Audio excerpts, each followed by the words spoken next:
Hello everybody, Colleen here from Couture, working on another chalkboard.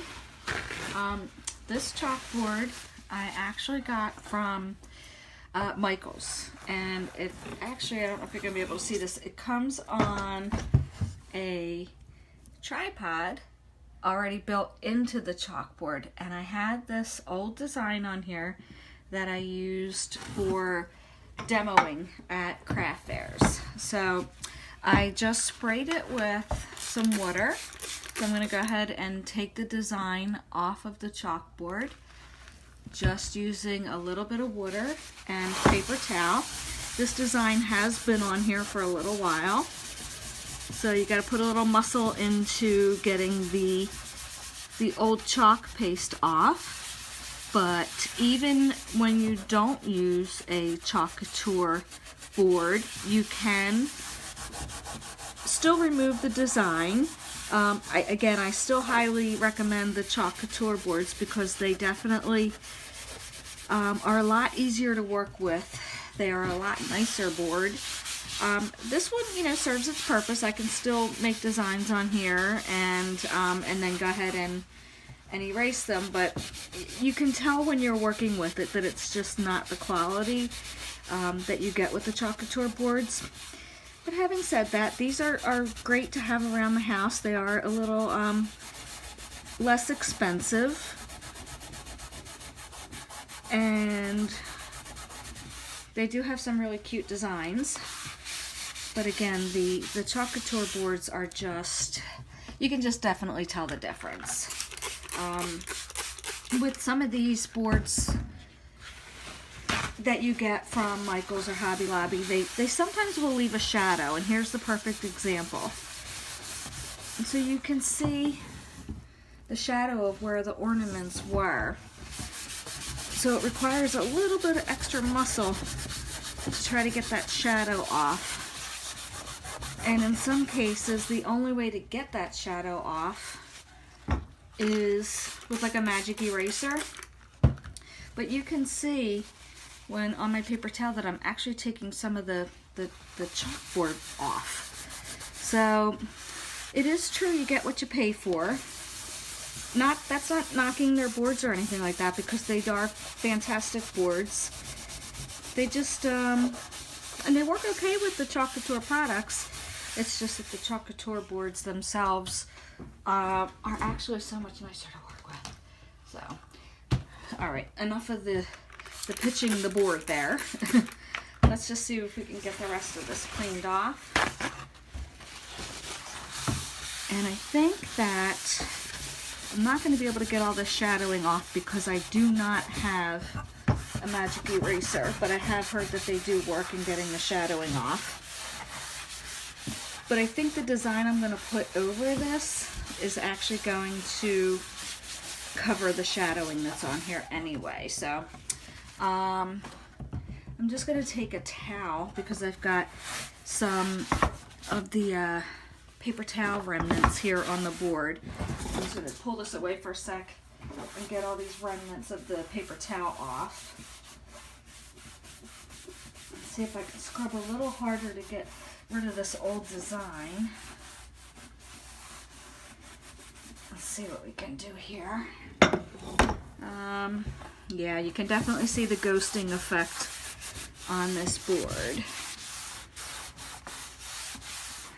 But that doesn't mean I'm not going to use it. We're going to go for it.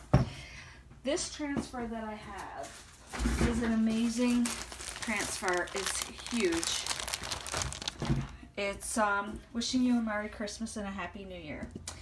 And what I'm going to do is actually just use half of the transfer. So I'm only going to put the Merry Christmas, wishing you a Merry Christmas on here, I hope. I think it should fit. I measured it before I got started and it looked like it would fit. So what I'm going to do is just take off from the carrier sheet here. I'm just going to take off the top part and leave the bottom part still on the sheet. So I'm just kind of flipping it over. I don't know if you can see that. And I'm going to try my best to get this on the board. I have to pull a little bit more down. Sometimes these bigger transfers can be a two-person job, but especially if you're doing the whole piece. But I think in this case I'll be able to handle this one myself. So I'm just going to make sure that my transfer is down on my board. And I'm just pulling back this carrier sheet a little bit more so I can work with this. It is a big transfer. So what you just want to do is make sure that this is going. I'm going to have to lift this up and move up just a hair because I can't fit my C on here from Christmas. So you just have to wrestle with it for a little bit till you get it on there how you like it. Making sure that there are no bubbles behind your transfer like that right there. And all you do is just pick it back up and place it back down again. And just feeling around, pushing down pretty good on my surface. I can feel that there's a bubble here. What will happen is it's kind of hard to explain, but if you don't have it pressed down all the way, and there is a bubble in there, it kind of, it makes kind of a blob, if you will, underneath. Looks like my C is just going to get cut off. I'm going to have to actually go a little bit higher again. And let's see if that'll work. I can just get the top of this berry in here. Let's see, I think we can get the C for Christmas all the way down here. We can. Perfect. I got it to fit. Again, just making sure that all my bubbles are out. Like I said, I'm just going to use the wishing you a Merry Christmas part. And to make this easy, I'm actually just going to use all white. I'm just going to pull this out of the way. I think you guys can see that. Let me move this up a little bit. Okay. So I'm going to get a lot of white on here.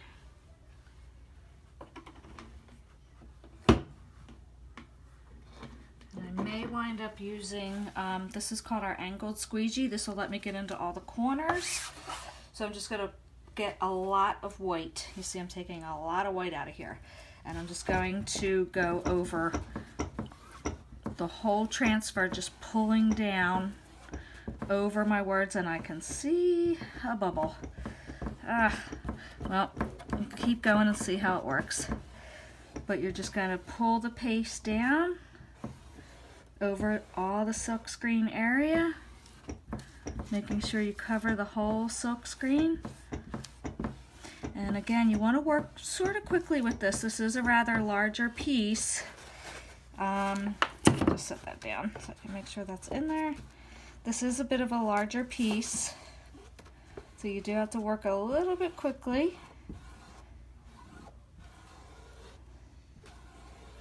I'm just pulling it right across the letters here, making sure that I don't have any lines in my chalk paste, because you will be able to see the lines once you take the transfer off. And just making sure we put a little bit of pressure on here to get the most out of our chalk paste that we can. Now I'm just going the opposite direction and pulling down, trying to get all this chalk paste off of my squeegee.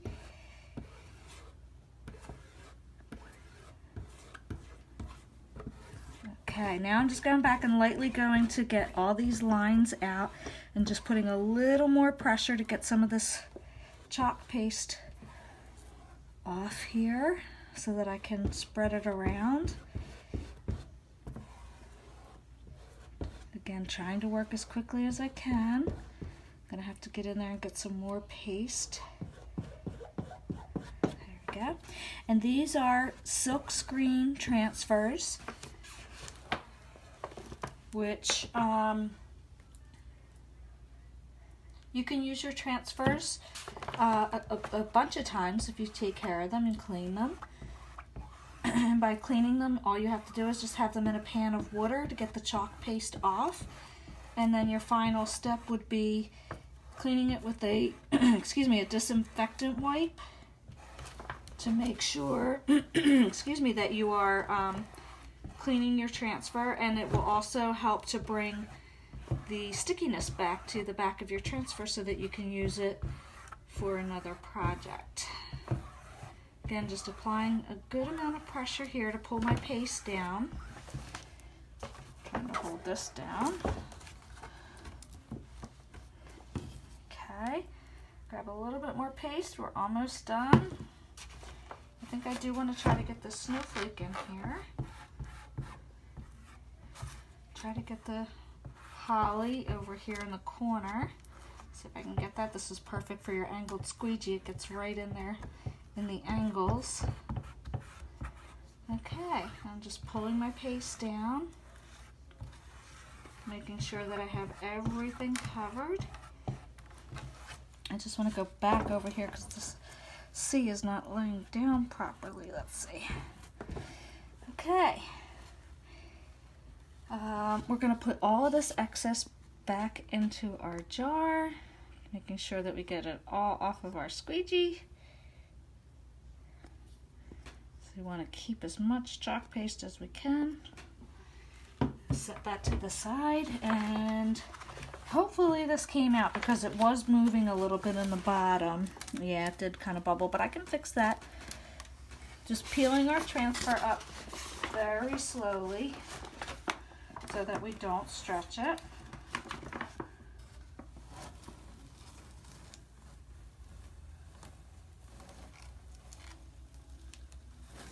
Perfect. I just have a little bit of cleaning up to do. Just set this transfer down. I'll have to go clean that in the sink because that actually is a rather large transfer. So you can see down here it did bubble a little bit, but all I have to do is take a little paper towel there and clean that up. But the rest of it came out pretty good. So this is what it looks like when it's stood up on its easel. So cute. That was just over 10 minutes to do, and it looks amazing. Thanks so much, guys. I appreciate you watching the video. If you are interested in purchasing any of the products on Chalk Couture, transfers, or the many different chalk pastes that we have, or the different squeegees, please visit my online store, which can be located at https://colleen.chalkcouture.com. Remember, I mentioned that you can use these products not only on chalkboards, you can also use them on glass, old windows. You can use them on paper and wood, as you can see here. This is cute little wood pieces that I just cut out. So there is many different applications that you can use with the Chalk Couture products. They make great home decor for yourself, and they also make great presents for your friends and family. Thanks so much and have a great day.